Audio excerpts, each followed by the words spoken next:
You're sitting in an airport terminal, phone in hand, watching the world go by. Then suddenly, shouting erupts. You look up to see a terrified teenager being shoved against a wall by officers who look more like they're hunting a fugitive than patrolling a gate. The boy is crying, pleading that he's just waiting for his dad. The officers? They're laughing. They think they have all the power. They think nobody is watching. But they made one fatal mistake. They didn't check who that boy's father was. And when that father walks through the doors, not with a shout, but with a badge that makes the entire room freeze, everything changes. This is the story of power, prejudice, and the most satisfying karma you will ever hear. The air inside Chicago O'Hare International Airport was thick with the scent of burnt coffee and the low-level anxiety that permeates every departure lounge. It was 4:15 p.m. on a Tuesday, the lull before the evening rush, yet Terminal 3 felt suffocating. Trayton Holloway. That was his name. Trayton Holloway sat near Gate K4, his long legs stretched out awkwardly under the molded plastic seat. At 17, Trey was in that gangly phase of growth where his limbs seemed to operate on a slight delay from his brain. He wore a vintage UNC hoodie that had seen better days, baggy grey sweatpants, and a pair of beat-up Jordans he'd spent all summer mowing lawns to buy. He had headphones on, big noise-cancelling ones, but no music was playing. He was just trying to dampen the noise of the world. He was nervous. He checked his phone again. Flight landed early. Customs line is long. Sit tight, son. Be there in 20. Dad. Trey exhaled, his breath hitching slightly. He hadn't seen his father in 6 months. His dad, Senator Elias Holloway, had been in D.C., fighting a bill that was eating him alive, leaving Trey with his aunt in Chicago. Today was the reunion. They were flying back to D.C. together for the summer recess. Trey adjusted his backpack. It was a sleek, expensive Toomey bag, a birthday gift from Elias, that looked jarringly out of place against his worn-out clothes. He pulled out a bag of Skittles and poured a handful into his palm. "Excuse me." The voice was flat, authoritative. Not a question, a command. Trey looked up. Standing over him were 2 officers. One was short, thick-necked, with a buzz cut that showed too much scalp and a badge that gleamed under the fluorescent lights. His name tag read, Officer Kowalski. The other was taller, leaner, with restless eyes that scanned the crowd as if expecting an ambush. His tag read, Officer Miller. "Yeah?" Trey said, sliding his headphones down to his neck. "Ticket and ID," Kowalski said, holding out a hand that looked like a catcher's mitt. Trey blinked. "Oh, I'm waiting for my dad. We haven't checked in yet. He has the info." Miller scoffed, a dry, sharp sound. "Waiting for your dad. Right. And where is he?" "He's coming through customs. He just landed from D.C. "D.C., Kowalski repeated, exchanging a look with Miller. It wasn't a friendly look. It was the look predators share when they spot a limping gazelle. "Let me see that bag." "My backpack?" Trey clutched the strap tighter. "Why? I didn't do anything." "We've had reports of theft in the terminal," Miller said, taking a step closer. He was deep inside Trey's personal space now. "Expensive luggage snatched from the carousel. That's a $300 bag you got there, kid. Doesn't really match the shoes, does it?" Trey's heart hammered against his ribs. He knew this script. He'd seen it on the news.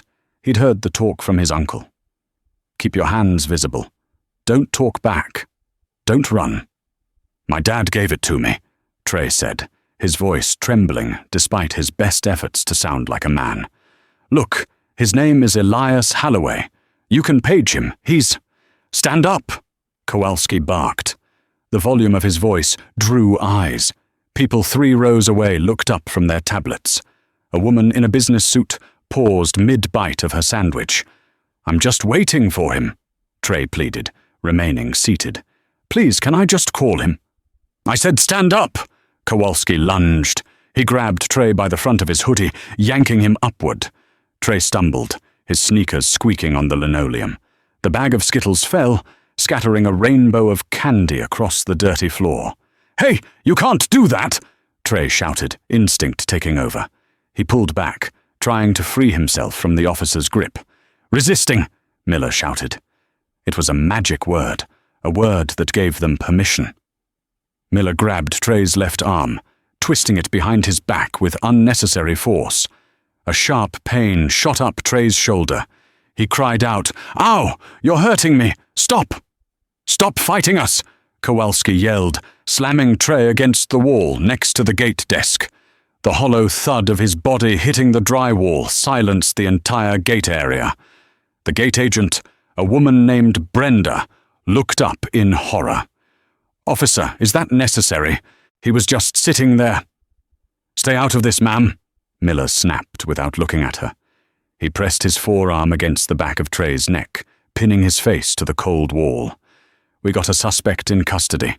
Possible stolen property, resisting arrest, assault on an officer." "Assault?" Trey gasped, his cheek smooshed against the paint. "I didn't touch you. You pulled away.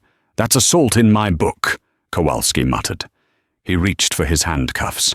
The metallic clink-clink sounded like a death knell to Trey. Trey's eyes darted frantically around the terminal. He saw faces, dozens of them. Some were filming with their phones, holding them up like shields. Others looked away, pretending to be engrossed in magazines. Nobody moved. Nobody stepped forward. "Please," Trey whimpered, tears hot and humiliating stinging his eyes. "My dad is a senator. Please just check." Kowalski laughed. It was a wet, ugly sound. "Yeah, and I'm the Queen of England, a senator. Look at you, kid. You're lucky if your dad isn't in a cell himself." He clicked the first cuff onto Trey's wrist. The prejudice was so naked, so casual, it stole the air from Trey's lungs. It wasn't just that they thought he was a thief. It was that they couldn't conceive of a world where a boy who looked like him, dressed like him, could belong to someone important. They saw a hoodie and skin color, and they filled in the rest of the story with their own hateful ink. "Check the bag," Miller said, breathing hard as if he'd just run a marathon. "See what else he stole." Kowalski ripped the Toomey backpack off Trey's shoulder. He unzipped it violently, dumping the contents onto the floor. A MacBook Pro, a leather-bound sketchbook, a pencil case, and a small, velvet box. Kowalski picked up the velvet box and popped it open. Inside sat a gold lapel pin. It was the seal of the United States Senate. For a second, just a split second, hesitation flickered in Kowalski's eyes. He looked at the pin, then at the boy, then at the pin again. "He stole this too," Kowalski declared, snapping the box shut. He had to double down. He was too far in now. Probably lifted it from some VIP lounge. Kid's been busy. "That's my dad's!" Trey screamed, panic rising to a fever pitch. "He gave it to me to hold. He's going to kill you. He's going to—" "Shut up!" Miller shoved Trey's head harder against the wall. "Hey!" The voice came from the crowd. A man in a flannel shirt stood up. "That's enough. He's a kid. Sit down, sir, unless you want to join him for obstruction of justice." Miller roared, his hand drifting dangerously close to the taser on his belt. The man in flannel hesitated, looked at the taser, and slowly sat back down. The message was clear. "We are the law. We are the gods of this terminal. Do not challenge us." Trey sobbed. He felt the second cuff click home. The metal bit into his wrists. He felt powerless, small, just another statistic in the making. "Let's take him to the holding room," Kowalski said, scooping up the laptop and the velvet box, leaving the sketchbook and pencils scattered on the floor like trash. process him for theft and disorderly. Maybe we can get a confession before his senator dad shows up. He used air quotes for the word senator, mocking the very idea. They spun Trey around. His face was wet with tears and snot. His hoodie was torn at the collar. He looked broken. They began to drag him down the concourse. People parted like water, giving them a wide berth. Trey stumbled, trying to keep his footing as they marched him past the Hudson News, past the Starbucks, past the eyes of 100 strangers who would go home and tell their families they saw a criminal get caught today. But they wouldn't mention the fear in his eyes. They wouldn't mention the sketchbook. They wouldn't mention the pin. As they rounded the corner toward the security offices, a commotion started near the TSA checkpoint. A rhythmic thud, thud, thud of heavy footsteps, moving fast. "Where is gate K4?" a voice boomed. It was a baritone, deep and resonant, the kind of voice that projected without yelling. A voice used to filibustering on the Senate floor. Kowalski ignored it. "Keep moving," he told Trey. "Wait!" Trey gasped, his head snapping up. "Dad?" Kowalski shoved him. "I said move." But the footsteps were closer now, and then he appeared. Elias Holloway was a mountain of a man. 6'4", broad-shouldered, wearing a bespoke navy suit that cost more than Kowalski's car. He didn't run. He strode. His tie was slightly loosened, his face a mask of controlled fury. Behind him trailed 2 TSA supervisors and a breathless airport police captain. Elias stopped. He saw the scattered skittles. He saw the sketchbook on the floor. And then he looked up and saw his son, cuffed and crying, being manhandled by 2 beat cops. The air pressure in the terminal seemed to drop. "Trey!" Elias shouted. Kowalski and Miller stopped. They turned. Kowalski saw the suit. He saw the expensive watch. But mostly, he saw the face. It was a face he had seen on CNN last night in the break room. It was the face of the man leading the Committee on Police Reform and Accountability. "Let go of my son," Elias said. It wasn't a request. It was an eviction notice. Officer Miller, still riding the adrenaline of the arrest, didn't clock the situation. He saw a black man in a suit yelling at him. "Back off, sir," Miller shouted, putting up a hand. "This suspect is in custody. Interfering with a police officer is a felony. Step back or you're next." The crowd gasped. Someone actually giggled nervously. The police captain, a man named Captain Rourke, who was trailing Elias, turned a shade of pale, usually reserved for corpses. He ran forward, waving his hands frantically. "Miller! Kowalski! Stand down!" Rourke screamed, his voice cracking. "Stand down immediately!" Miller looked confused. "Cap, we got him cold, stolen property, resisting. And this guy is—" "This guy," Elias interrupted, his voice dropping to a terrifyingly calm register as he stepped into Miller's personal space, "is United States Senator Elias Holloway. And that suspect is my son." Elias looked down at Miller's hand, which was still gripping Trey's arm. "And if you don't remove your hand from him in the next 2 seconds," Elias whispered, "I will make sure the only thing you ever guard again is a parking lot in Siberia." Kowalski's face went white. He looked at the velvet box in his hand, the one with the Senate seal, the one he said was stolen. The realization hit him like a physical blow. He hadn't just profiled a kid. He had profiled the son of the man who signed the checks for the federal grants their department relied on. He dropped the velvet box. It hit the floor with a soft thud. "Dad," Trey choked out. Elias's eyes softened instantly as he looked at his son, but the rage remained, simmering just beneath the surface, hot and dangerous. He looked back at Rourke. "Get these cuffs off him," Elias said. "Now." This was just the beginning. The storm hadn't even started yet. Captain Rourke's hands were shaking so badly he dropped the key.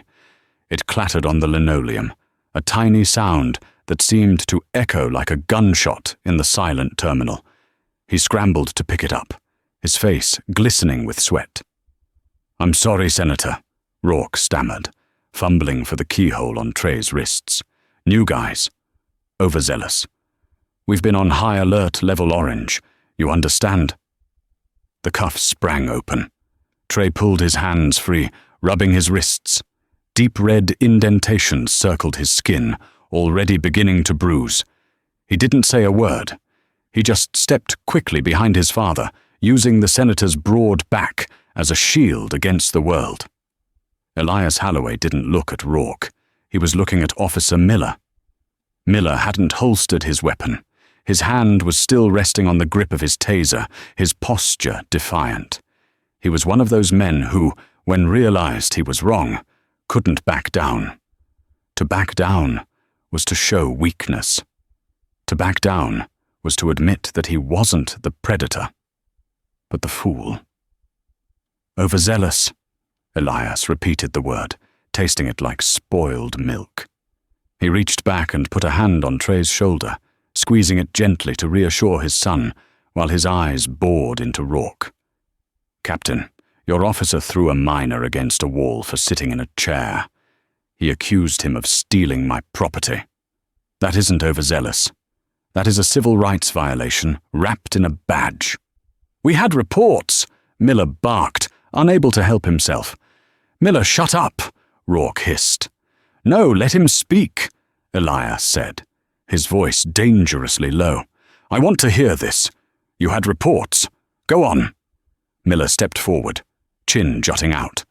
"We had reports of a theft ring operating out of Terminal 3, targeting high-end luggage. Your son, the suspect, fit the profile." "The profile," Elias said. "Describe the profile, Officer Miller." "Young male, loitering, expensive bag, looking nervous." "And black," Elias added. Miller's jaw tightened. "I didn't say that." "You didn't have to," Elias said. He pointed to a young white man sitting 3 seats away. The boy was about Trey's age, wearing ripped jeans and a hoodie, with a heavy gaming backpack at his feet. "That young man has been sitting there since before I walked up. He's wearing a hoodie. He has a bag worth $200. Did you check his ID? Did you throw him against the wall?" The young man in the ripped jeans looked terrified to be part of the conversation, shaking his head rapidly. "No, sir. They didn't even look at me." "It's a judgment call in the moment," Miller insisted, his face reddening. "And he resisted. He pulled away. That's obstruction." "He pulled away because you grabbed him without cause," Elias roared, his composure finally cracking. The boom of his voice made Rourke flinch. "He is a child, a 17-year-old boy waiting for his father." Elias bent down and picked up the MacBook Pro from the floor where Kowalski had dumped it. The aluminum casing was scratched. "You said he stole this," Elias said, holding up the laptop. "Reasonable suspicion," Kowalski muttered, though he looked like he wanted to vanish into the floor tiles. "He couldn't unlock it." "He didn't try to unlock it because you had him in a chokehold," Elias snapped. He opened the laptop. The screen flared to life. "Face ID," Elias said. He looked at the screen. The lock icon opened instantly. The desktop appeared, a photo of Elias and Trey fishing in Montana 2 years ago. Elias turned the screen so the officers, the captain, and the gathering crowd could see it. "Is this the thief?" Elias asked, pointing to the wallpaper. "Is that the victim he stole from? Or is that a father and son?" The crowd began to murmur. The tide had turned completely. Phones were held high, recording every second. "This is going on Twitter right now," a voice called out. "Live stream, baby." Officer Miller's eyes snapped to the crowd. He pointed a finger at a young woman in a denim jacket, holding an iPhone. "You, put that phone down. This is an active police investigation. You are interfering with an operation." The girl, whose name was Sarah, didn't flinch. "I'm in a public space, officer. I have a First Amendment right to record public servants in the line of duty." "I said put it down or I'll confiscate it as evidence." Miller lunged toward the rope barrier, separating the seating area from the walkway. "Touch her," Elias said, his voice cutting through the noise like a razor. "And I will have your badge before you hit the floor." Miller froze. Elias stepped between the officer and the young woman. "Captain Rourke, you have lost control of your men. If Officer Miller takes one more step toward a civilian, I will make a call to the governor. And I won't be asking for a favor. I'll be asking for the National Guard to come secure this terminal, because clearly the airport police are incapable of doing so without assaulting the public." Rourke looked like he was about to have a heart attack. He grabbed Miller by the shoulder and physically yanked him back. "Miller, stand down! Go to the squad room, now!" "But Cap—" "Now!" Rourke screamed, spitting in Miller's face. Miller glared at Elias with pure, unadulterated hatred. It was the look of a man who believed he was the law and who couldn't process that someone was above him. He adjusted his belt, turned on his heel, and stomped away, pushing past a startled flight attendant.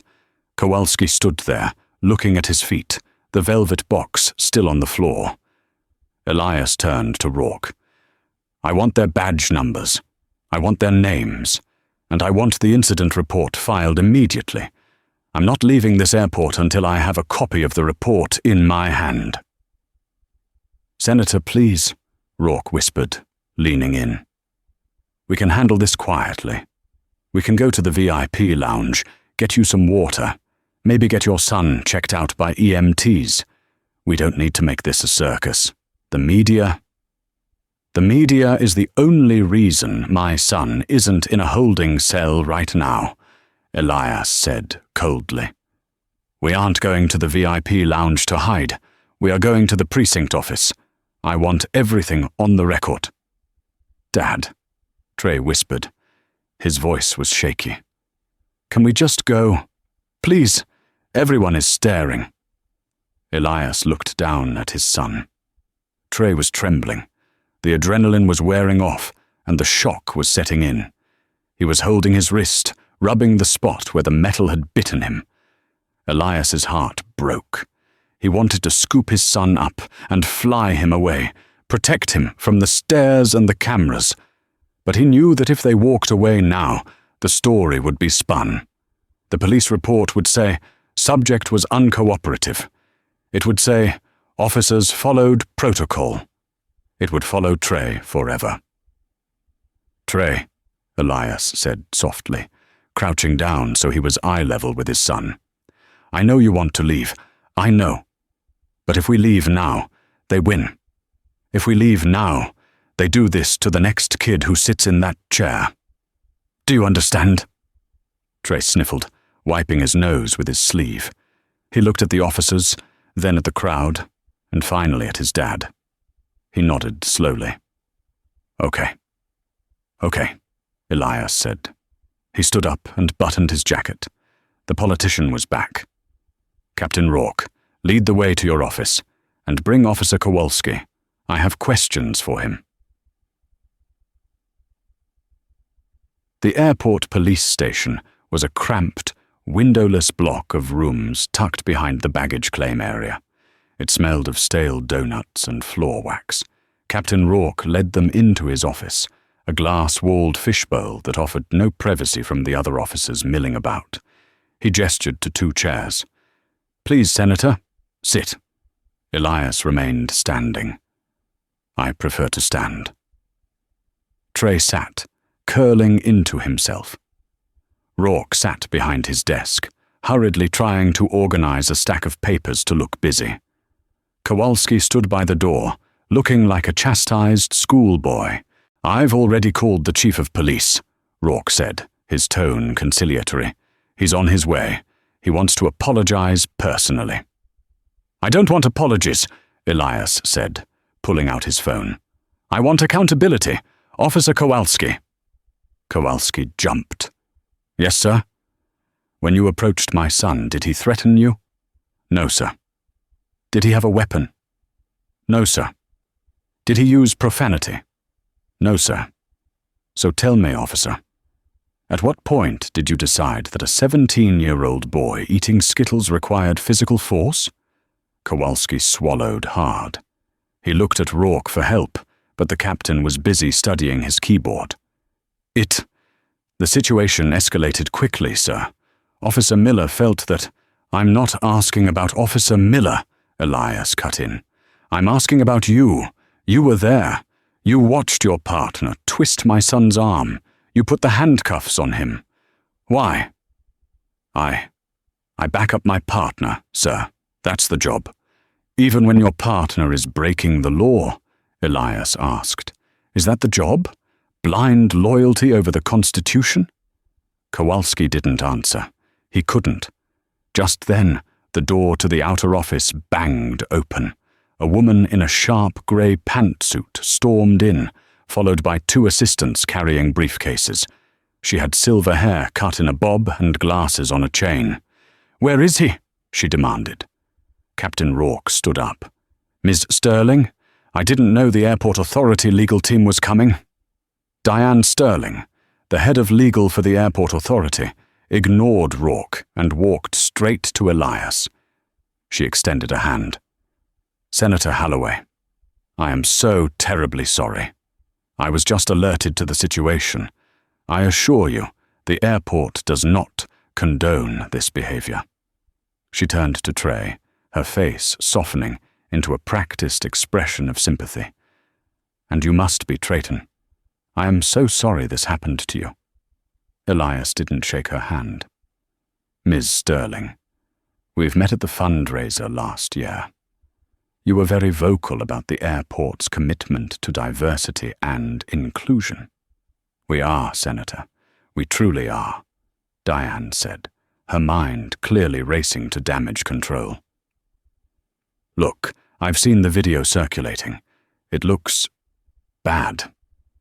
But I think we can resolve this without dragging it through the mud.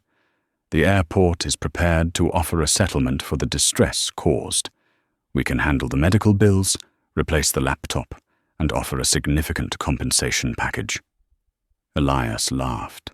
It was a cold, dry laugh. "A settlement? We haven't even filed a complaint yet, and you're offering money. That tells me you know exactly how guilty you are." "We just want to make things right," Diane said, lowering her voice.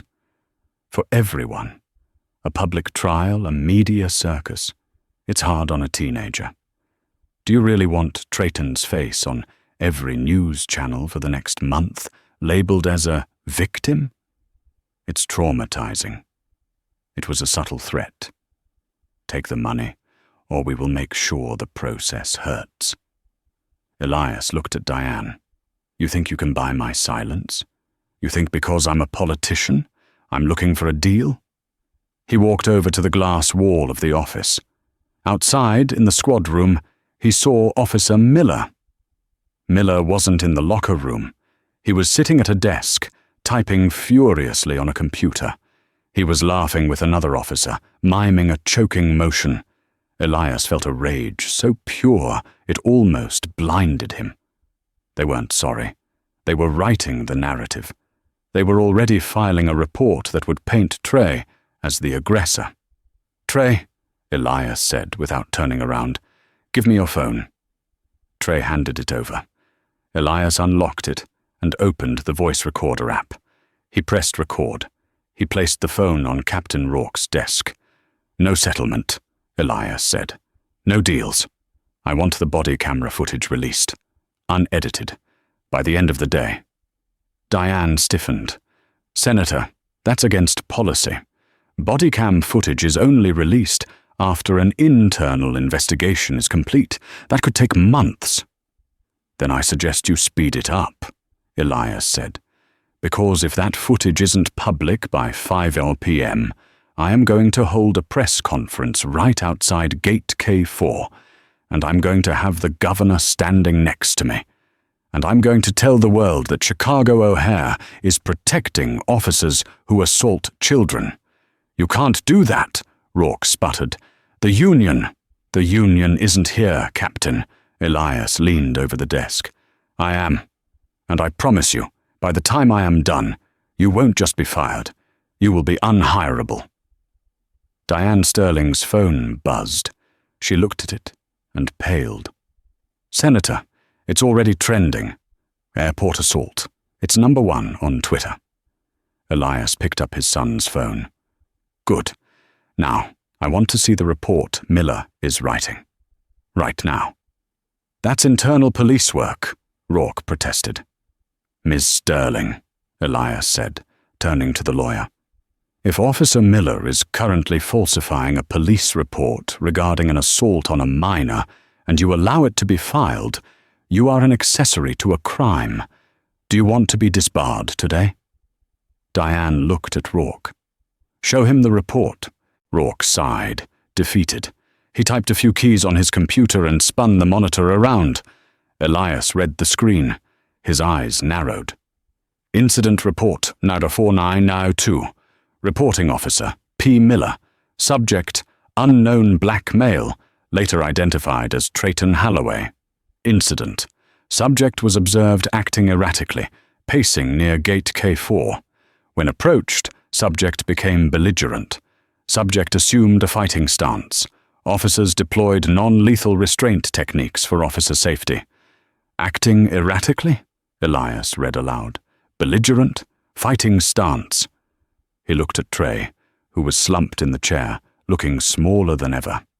This, Elias said, tapping the screen, is a lie. A criminal lie. He pulled out his own phone and dialed a number. He put it on speaker. Yes, Senator, a sharp female voice answered. It was Olivia, his chief of staff. Olivia, get the Attorney General on the line and call the FBI Civil Rights Division. Tell them I have a federal case of deprivation of rights under color of law. And Olivia? Yes, sir. Tell them to bring a warrant for the airport surveillance servers. They're trying to erase the tapes. Rourke gasped. We are not. Miller is, Elias said, looking through the glass. Miller was now standing by the server rack in the corner of the bullpen, messing with the cables.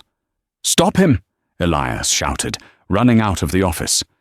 The drama was about to spill out of the office and into the war room. The cover-up had begun, but Elias was faster. Elias Holloway moved with a speed that defied his size.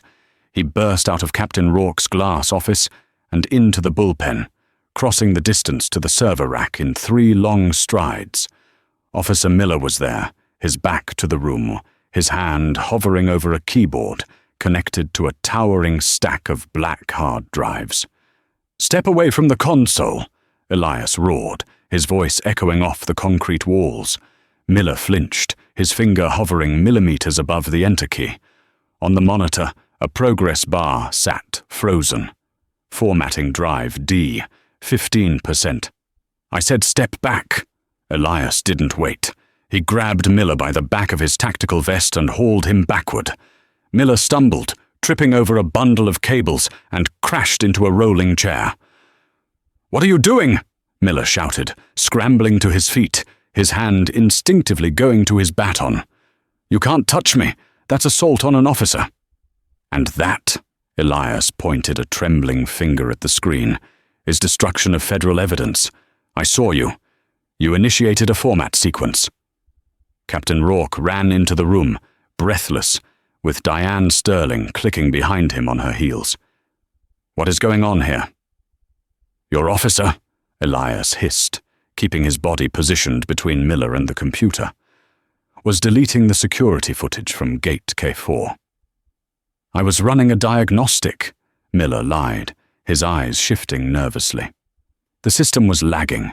I was just clearing the cache. Clearing the cache wipes the last 24 hours of video, doesn't it? Elias challenged. He knew the systems. He had sat on the Homeland Security Appropriation Committee. He knew exactly how these closed-circuit systems worked. You were trying to erase the last hour? Miller sneered. You don't know what you're talking about. You're just a suit. Elias pulled his phone back up. Olivia, his chief of staff, was still on the line. Olivia, did you get that? Loud and clear, Senator. Olivia's voice cut through the speaker, sharp and efficient. I have the assistant director of the FBI on the other line. He just issued a preservation order. If anyone touches that keyboard again, it's a federal obstruction charge. 5 years in prison, minimum. Tell Officer Miller to do the math. The room went dead silent. The other officers in the bullpen, men and women who had been pretending to work, stopped typing. They looked at Miller. They looked at the formatting screen. Miller looked at Rourke. Cap, you gonna let him take over our station? Rourke looked at the progress bar. He looked at the frantic sweat on Miller's forehead. The captain finally realized that if he protected Miller now, he would go down with the ship. Miller, Rourke said, his voice quiet. Give me your badge. What? Miller blinked. Give me your badge and your gun. You are relieved of duty pending an investigation. You can't do this. The Union protects officers, not criminals, Rourke snapped, finding his spine at the last possible second. Badge. Gun. Now. Miller's face turned a mottled purple. He slowly unholstered his Glock and slammed it onto the nearest desk. He unpinned his badge, the metal clattering next to the gun. He looked at Elias with pure venom. You think you won? Miller spat. You think because you got a fancy pin you can walk in here and dictate terms? Your kid is a thug. I saw the way he looked at me. He's going to end up in the system eventually. They always do. Elias stepped forward. The rage in his chest was a physical weight, but he didn't strike. He didn't yell. He leaned in close so only Miller could hear. My son is going to college, Elias whispered. He's going to be an architect. He's going to build skyscrapers. And you're going to be a cautionary tale. When I'm done with you, you won't even be able to get a job as a mall security guard. Miller stormed out of the precinct, kicking a trash can as he exited. Elias turned back to Rourke. I want a tech expert in here to recover whatever he deleted, and I want the unedited file sent to my office within the hour. Diane Sterling stepped forward, her face pale. Senator, we will cooperate fully. But please, for the sake of the airport's reputation, can we keep the attempted deletion part out of the press release? Elias picked up his son's Toomey backpack, which one of the assistants had brought in. He brushed the dust off the leather. Ms. Sterling, Elias said, the truth doesn't have a reputation. It just has consequences. He walked over to Trey, who was still sitting in the corner of the office, staring at his bruised wrists. Elias extended a hand. Come on, son. Let's go home. Trey took his father's hand. As they walked out of the police station and back into the terminal, the atmosphere had shifted. The passengers who had watched the arrest were still there, but now they were clapping. A few people cheered, but Trey didn't look up. He kept his head down, his hoodie pulled low. The victory felt hollow to him. He knew that if his dad had been a plumber or a teacher, he would still be in that cell. The drive to the hotel was silent. Elias had rented a black SUV, and the windows were tinted, offering a temporary sanctuary from the world. Trey sat in the passenger seat, staring out at the Chicago skyline as it blurred past. His phone buzzed, then again, then a constant, rhythmic vibration. Don't look at it, Elias said gently, keeping his eyes on the road. Everyone has seen it, Trey murmured. My friends from school, my cousin in Atlanta. It has 2 million views, Dad. It's going to be okay, Trey. We controlled the narrative. Did we? Trey opened Twitter against his father's advice. Top trend. Senator Holloway. Second trend. Airport privilege. Trey tapped on a tweet from a user named PatriotMike88. So let me get this straight. A rich kid steals a bag, resists arrest, and his daddy the senator comes in and fires the cops doing their job. Typical elite corruption. Blue line, law and order. They're saying I stole it, Trey's voice cracked. Dad, look. There's a rumor that I had drugs in the bag and you made them disappear. Elias gripped the steering wheel so hard the leather creaked. It's a smear campaign, Trey. Miller or one of his buddies is leaking lies to the blogs to muddy the water. It's a standard tactic. Discredit the victim. It's working, Trey whispered. People are saying I look like a thug. Elias pulled the car over to the shoulder of the highway. He put the car in park and turned to his son. Listen to me, Elias said, his voice fierce. You are not who they say you are. You are Trayton Holloway. You are an honor roll student. You are an artist. What strangers think on the internet does not define your worth. But they hate me, Trey said, a tear escaping. They don't even know me, and they hate me. They don't hate you, Elias said sadly. They hate what you represent. They hate that you survived their system, and we are going to make them pay for every single lie. Elias's phone rang. It was Olivia. Senator, you need to see your email, Olivia said, her voice sounding breathless. The girl, the one Miller tried to intimidate, she sent us the video. The full video.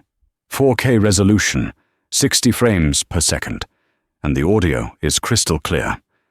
Send it to me, Elias said. A moment later, a video file popped up on the dashboard screen. Elias pressed play. The video showed Trey sitting peacefully. It showed Kowalski and Miller approaching. But the audio was the smoking gun. On the recording, just before they grabbed Trey, Officer Miller's voice was audible over the ambient noise. He was whispering to Kowalski. Check that kid in the hoodie. Looks like a runner, probably carrying dope. Let's shake him down, get an early leave. Then, the confrontation, the violence, and then the aftermath. As they were dragging Trey away, before Elias arrived, Miller muttered something else. Another fatherless thug. Probably doesn't even know his last name. Elias felt the blood drain from his face, replaced by a cold, hard resolve. Fatherless thug. The irony was sickening. Olivia, Elias said into the phone. Release it. Sir, the whole thing? The whole thing, unedited. Caption the audio, and send a copy to the governor's personal cell phone. Copy that. It's going live in 3, 2, 1. Within 20 minutes, the internet broke. The narrative of privileged senator's son evaporated instantly. The audio revealed the truth. It was a predatory game, a hunt for sport. The hashtags changed. Kafaya Miller and Justice for Trey took over, but the karma wasn't done yet. As they arrived at the hotel, a news van was already parked outside. A reporter, Jessica Vance, no relation, ran up to the car. Senator, have you heard the news about Officer Miller? Elias rolled down the window halfway. What news? Internet sleuths found his Facebook page before he could delete it, Jessica said, holding up her tablet. He's a member of a private group called the Wolf Pack. They share photos of trophies, mugs, shots of people they've arrested violently. There are bets on who can get the most resisting charges in a month. Elias looked at the tablet. There was a screenshot of a post from Miller dated 3 weeks ago. It was a picture of a bruised Hispanic teenager. The caption read, "Got a squealer today. Easy overtime." It's a contest, Trey whispered, looking at the screen in horror. We're just points in a game to them. Elias rolled up the window. He didn't say a word. He didn't have to. The war had just changed from a civil rights case to a criminal conspiracy investigation. "Dad," Trey said, his voice stronger now. "I want to do the interview." Elias looked at him. "You don't have to." "I want to," Trey said. "I want them to see me, not just the hoodie. Me." 3 days later. The conference room of the prestigious law firm Sterling and Associates was freezing cold. A long mahogany table separated the two sides. On one side sat Elias and Trey, flanked by their attorney, a sharp-witted man named David Thorne. On the other side sat Diane Sterling, looking exhausted, and the representatives from the police union. And sitting at the far end, looking significantly smaller without his uniform, was Officer Miller. Next to him was Kowalski. This wasn't a trial. It was a deposition for the civil suit Elias had filed the morning after the incident. But it felt like an execution. David Thorne opened a folder. "Gentlemen, we are here to establish the facts regarding the assault on Trayton Holloway. We are also here to discuss the Wolfpack Facebook group." Miller's lawyer, a greasy man named Mr. Gables, cleared his throat. "Objection. That group is private and irrelevant to the specific events of Tuesday." "It is relevant to intent," Thorne said smoothly, "but let's start with Tuesday. Officer Kowalski, let's begin with you." Kowalski looked like he hadn't slept in 72 hours. He kept glancing at Miller, then at the door. "Officer Kowalski," Thorne said, "in your report you stated Trayton resisted, but in the video we see you strike him while he is cuffed. Why? I thought he was reaching for something." "Reaching for what?" His hands were behind his back. Kowalski stayed silent. "Let the record show the witness is silent," Thorne said. He leaned forward. "Officer Kowalski, are you aware that the FBI has seized the precinct servers? They recovered the chat logs between you and Officer Miller from the patrol car's computer." Kowalski's eyes went wide. Miller stiffened. "We have a message from 3:50 p.m., Thorne read from a paper. Miller to Kowalski. "Look at the kid in the UNC hoodie. Easy target. Let's rattle him." Thorne looked up. "And then," Kowalski replied, "I don't know, Mike. Looks like he's just waiting." Thorne paused for effect. And then Miller replied, "Don't be a coward. We need the numbers. Just provoke him. He'll crack." The silence in the room was absolute. Diane Sterling closed her eyes and rubbed her temples. She knew the airport was liable for millions. The game was over. "Kowalski," Elias spoke up. He hadn't planned to speak, but he couldn't help it. "You knew it was wrong. I can see it in your face. You knew." Kowalski looked at Elias. Then he looked at Trey. Tears welled up in the burly officer's eyes. "I have a mortgage," Kowalski whispered. "I have 2 kids. Miller, he's the senior officer. If you go against the senior officer, your backup doesn't come when you call for help. You get left alone in the bad neighborhoods. I was scared." "You were scared," Trey said, his voice trembling but clear. "You were the one with the gun. You were the one with the badge. I was the one eating Skittles." Kowalski put his head in his hands. "I'm sorry, I'm so sorry." "Shut up, Kowalski!" Miller slammed his fist on the table. "Don't let them twist you. We followed protocol." "Protocol?" Elias stood up. He walked to the end of the table, looming over Miller. "Was it protocol when you called my son a fatherless thug? Was it protocol when you tried to delete the footage? Or was it protocol when you planted a fake police report?" Miller glared up at him. "You only care because he's your kid. If he was anyone else, you wouldn't give a damn." "That's where you're wrong," Elias said softly. "I care because he's a kid. And you are a monster." The door to the conference room opened. 2 men in dark suits walked in. They were not lawyers. They wore earpieces and carried gold badges on their belts. FBI Special Agent Henderson stepped forward. "Officer Michael Miller," Henderson said. Miller stood up, confusion crossing his face. "Yeah? What is this?" "I am placing you under arrest for deprivation of rights, under color of law, obstruction of justice, and conspiracy to commit fraud," Henderson said, pulling out a pair of handcuffs. "Stand up and place your hands behind your back." Miller looked at his lawyer. "Gables, do something." Gables closed his briefcase. "I represent you in civil matters, Mike. I don't do federal criminal defense. You're on your own." The twist of karma was delicious. The very handcuffs Miller had used on Trey were now being clicked onto his own wrists. The sound was distinct. Click, click. Miller struggled. "This is a mistake. You can't do this. I'm a cop." "Not anymore," Elias said. As the FBI agents dragged Miller out of the fancy law office, he passed by Trey. Trey didn't look away this time. He looked Miller right in the eye. Miller opened his mouth to shout something, maybe a curse, maybe a threat. But he stopped. He saw the look in Trey's eyes. It wasn't fear anymore. It was pity. Kowalski remained at the table, sobbing quietly. "Agent Henderson," Elias said. "What about him?" He pointed to Kowalski. "He's cooperating," Henderson said. "He gave us the Wolf Pack passwords this morning. He's looking at probation and loss of license, but no prison time if he testifies against Miller." Elias nodded. It wasn't perfect, but it was justice.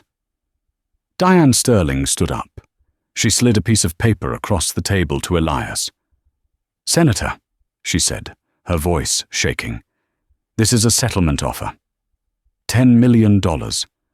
And a commitment to retrain the entire airport security force with independent oversight appointed by your office." Elias looked at the paper. He looked at Trey. "What do you think, son?" Trey looked at the check. It was more money than he could comprehend, but he looked at the clause about retraining and oversight. "Take it," Trey said. "But the money, I don't want it." "What do you want to do with it?" Elias asked. "Start a legal defense fund," Trey said, "for the kids who don't have a senator for a dad." Elias smiled, a genuine, proud smile. "That's my boy." The story was over, but the message was just beginning. The karma had hit hard, fast, and relentlessly. But there was still a concluding thought to be shared, a final wrap-up to the viewers who had just listened to this roller coaster of justice. 6 months had passed, but the air inside the federal courthouse was colder than a Chicago winter. The trial of the United States versus Michael Miller had captivated the nation. In the front row, Senator Elias Holloway sat like a stone statue, his hand resting on Trey's shoulder. Trey wasn't the scared kid in the hoodie anymore. He was the star witness, watching his tormentor face justice. The turning point came when Thomas Kowalski took the stand. A collective gasp rippled through the gallery. The partner was turning. Kowalski, looking haunted and small, refused to meet Miller's glare. "It was a game," Kowalski admitted, his voice cracking under the weight of guilt. "We called it the Wolf Pack. We had quotas to meet. Miller saw Trey sitting there and didn't see a threat. He saw a stat. He said, 'Let's go see if he runs.' He wanted the resisting charge because it counted for double points in our private Facebook group. Miller's defense crumbled, but his arrogance remained. When he took the stand, he tried to play the victim, claiming he feared for his safety due to the boy's size. But prosecutor Sarah Jenkins destroyed him with a single piece of evidence, video footage from 2 days prior. It showed Miller being shoved by a drunk, belligerent white man at the same gate. Miller didn't tase him. He laughed and walked him to a taxi. "You treated a violent man with patience," Jenkins said, leaning in, her voice slicing through the room. "But you slammed a boy eating Skittles into a wall. What was the difference, Mr. Miller? Was it the threat level, or was it the skin color? Cornered and humiliated, Miller snapped, his composure shattered. "I am a good cop," he screamed, his face turning a mottled purple. "You suits don't know what it's like out there. We are the only thing standing between you and the animals." The word hung in the dead silence of the courtroom. Animals. In that single, hateful breath, Miller hadn't just lost his case. He had proven exactly why he never deserved the badge. The jury deliberated for a mere 4 hours. When they returned, the silence in the courtroom was suffocating. The foreman, a schoolteacher with a steady voice, read the decision that would echo across the country. In the matter of the United States versus Michael Miller, we find the defendant. Guilty on all counts. Miller slumped in his chair, the arrogance finally drained from his body. He looked back for his wife, but she was already walking out the door. Judge Harrison didn't offer mercy. "Mr. Miller, you used your badge as a hunting license," the judge declared, his voice cold. "You are sentenced to 15 years in federal prison, without the possibility of parole." As the marshals clicked the handcuffs onto Miller, the same sound that had haunted Trey for months, the courtroom erupted. Miller was stripped of his pension, his assets were seized for the civil suit, and the exposure of his Wolfpack group led to the reopening of 50 prior cases.